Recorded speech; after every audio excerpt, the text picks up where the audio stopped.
Bom, aí, obrigada pela presença. A gente vai seguir o mesmo sistema de sempre, né? O Dr. Troncon vai fazer uma apresentação do que é a operação, do que foi feito hoje e dar mais alguns detalhes sobre o que aconteceu, e aí depois a gente abre para as perguntas, tá bom? Vocês já pegaram todo mundo o nome dele, cargo, tudo, né? Qual que é o cargo? É o superintendente regional em São Paulo. Nome? Roberto Troncon Filho. Roberto Troncon Filho. Beleza. Já deu.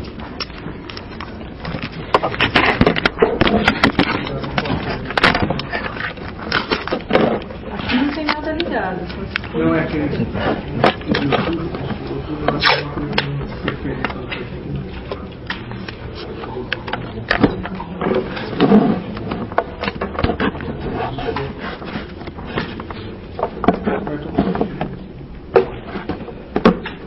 Beleza. Podemos? Bom, pois bem, mais uma vez, bem-vindo a todos, cumprindo o nosso papel de informar dentro do que é possível nos casos semelhantes de investigações criminais que seguem sob segredo de justiça. Hoje, a Polícia Federal em São Paulo desencadeou a denominada Operação Porto Seguro.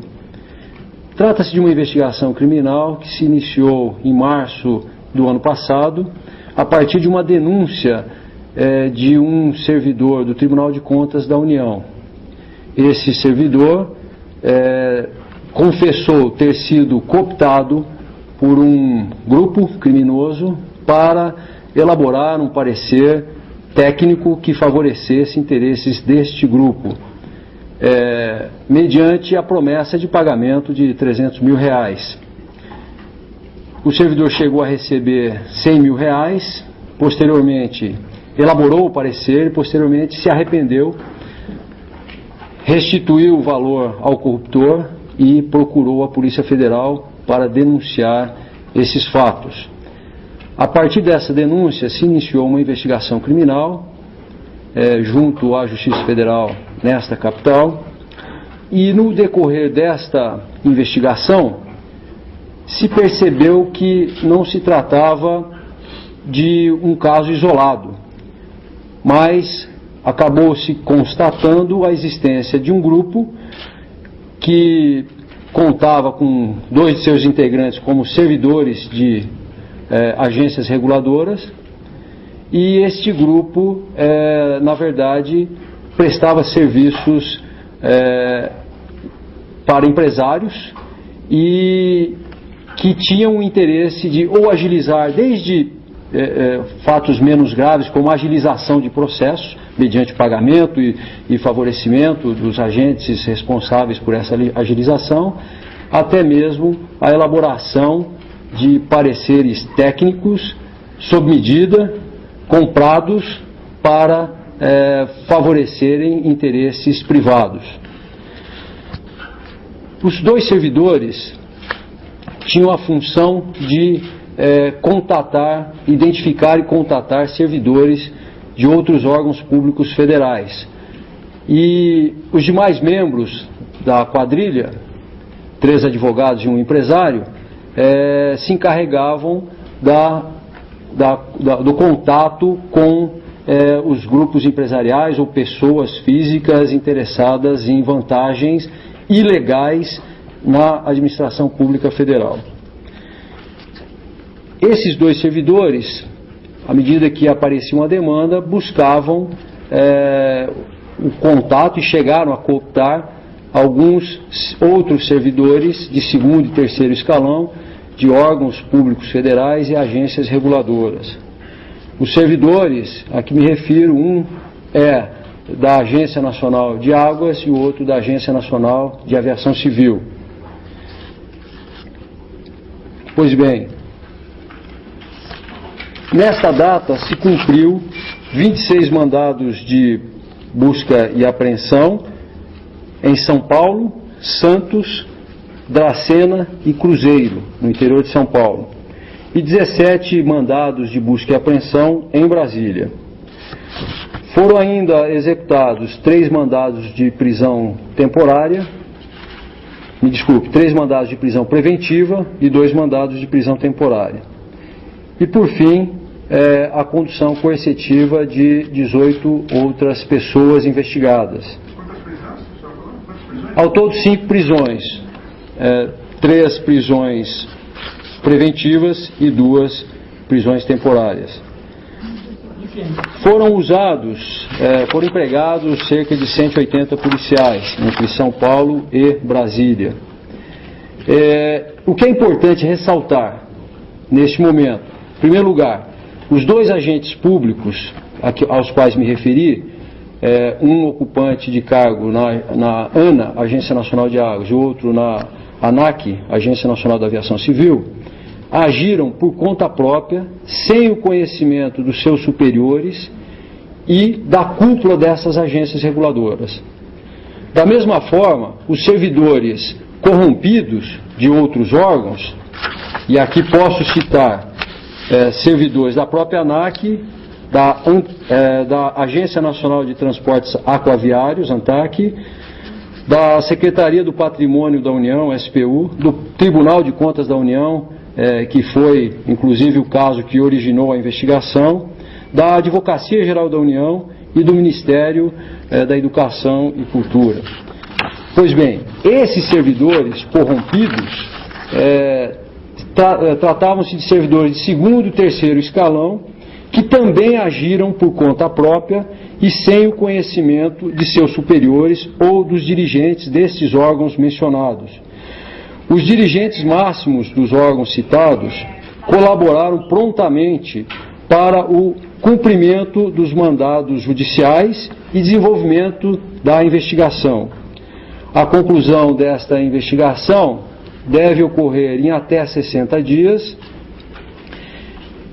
durante a qual, ou no curso do qual, da próxima fase, será solicitado, requerido à Justiça Federal, ao juiz do caso, autorização para compartilhamento das provas produzidas durante a investigação com esses órgãos mencionados, para que as suas respectivas corregedorias possam instruir os processos administrativos disciplinares para se apurar faltas neste campo cometidas pelos seus servidores.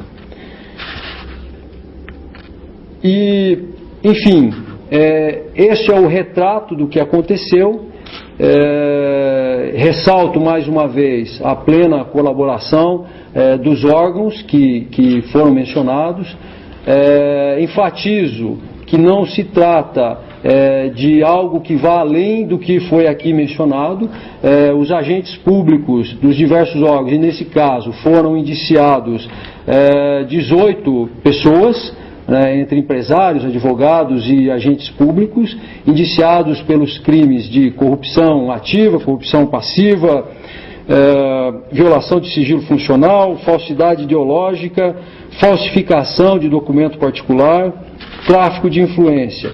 E o núcleo, ou o grupo criminoso propriamente dito, composto de 6 pessoas, 2 agentes públicos e outros 4 particulares, também foram indiciados com base nas provas já produzidas até esta data, pelo crime de formação de quadrilha. Era tudo que tinha a dizer, fico aberto para eventuais... Das 18 pessoas, corrupção ativa, passiva? Violação de sigilo funcional, falsidade ideológica, falsificação de documento particular, tráfico de influência e, especificamente com relação aos 6 integrantes do grupo que se associaram, tinham um caráter perene e interagiam com um objetivo comum, também foram indiciados pelo crime de formação de quadrilha. Doutor, você falou 5 presos e 18... Indiciados.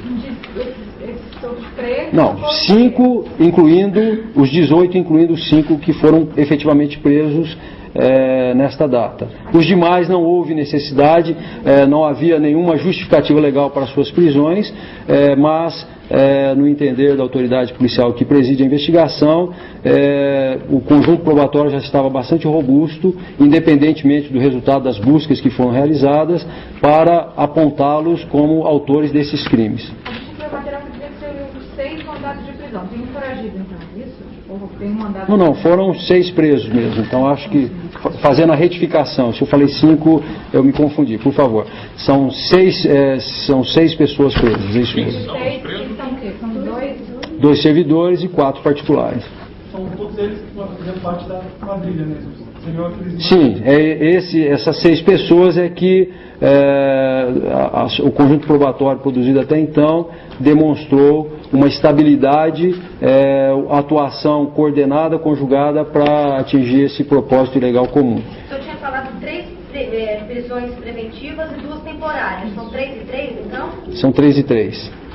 Doutor, tem ideia de quantos pareceres foram vendidos? Como é que balanço? Maiores detalhes com relação a isso, infelizmente, a gente não pode dizer nesse momento. Até porque, repito, a investigação, como de costume, tramita sob segredo de justiça. O fato é que todos esses eventos identificados na fase da investigação certamente resultarão, por parte dos próprios órgãos, numa revisão desses processos. O senhor estava dizendo, Quanto tempo o senhor acredita que tem atuado esse grupo? Com certeza desde março ou desde o início do ano passado. É o que a polícia pode dizer no momento. Doutor, como é que eram esses pareceres, por favor?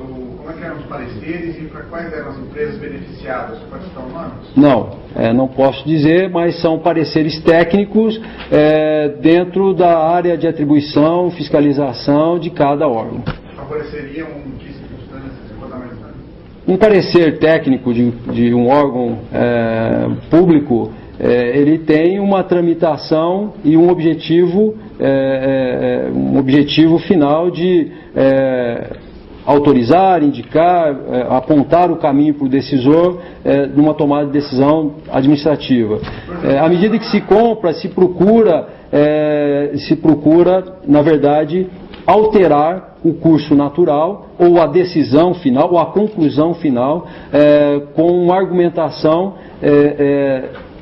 que favoreça o interesse privado em detrimento do interesse público. Interesse em algum contrato? Infelizmente, eu não posso revelar nada mais além do que foi dito com relação a este singela apresentação, em que a gente procura dizer da metodologia criminosa, mas respeitando o sigilo que cabe para a investigação e para os investigados. Doutor, não é possível revelar que tipo de prejuízo total esse grupo causou para os cofres públicos aproximadamente? Não. Neste momento, não. Quanto cobrava por parecer? Também nesse momento, não. Quais são os órgãos atingidos? Porque o senhor falou aqui de ANA e ANAC, que eram servidores. Sim. O senhor fez uma relação, os pareceres foram emitidos... Repito, vocês se concentram e, de fato, entendo o interesse em pareceres técnicos, mas não era a única forma. Nós tínhamos aí fraudes, foram fraudes cometidas mediante apresentação de documentos ideologicamente falsos e que eram apresentados para instruir determinados processos, isso pode ter acontecido. Maiores detalhes da dinâmica, isso infelizmente não pode se dizer. O que é fato e comprovado é que servidores públicos de segundo e terceiro escalão foram corrompidos por este grupo que agia de maneira estável, justamente para se desviar da atuação esperada para os seus cargos. Então, se construindo, se aceitando com conhecimento informações inverídicas e até mesmo se dando um direcionamento para os procedimentos regulares que eles deveriam atuar, diferente daquele que previsto em lei. E mediante algum benefício, ou em dinheiro ou de outra forma. Agora, não foi só no estado de São Paulo, doutor, porque me parece aqui que todos os mandados foram todos cumpridos em São Paulo e em Brasília, obviamente, porque são as agências que são lá. Mas esse grupo só tinha ramificação no estado de São Paulo? que foi identificado até o momento é que a interação era a partir dessa parte do grupo que estava no estado de São Paulo, era atender interesses privados deste estado, né? Até onde isso aí não foi identificado em outros estados. Eu agradeço bastante a atenção de todos. Infelizmente eu sei que a curiosidade é muito grande, mas não podemos ir além do que foi dito neste momento. 18 indiciados ou 18 mais os 6? 18 indiciados, incluído os 6. Isso. Houve participação de um funcionário do CREA? No momento, ainda tem. O que nós mencionamos foi especificamente aqueles que têm uma prova robusta e que houve indiciamento. É possível que haja funcionários ou servidores de outros órgãos, mas neste momento não é possível afirmar com certeza. Eu agradeço bastante, obrigado pela atenção e boa tarde a todos.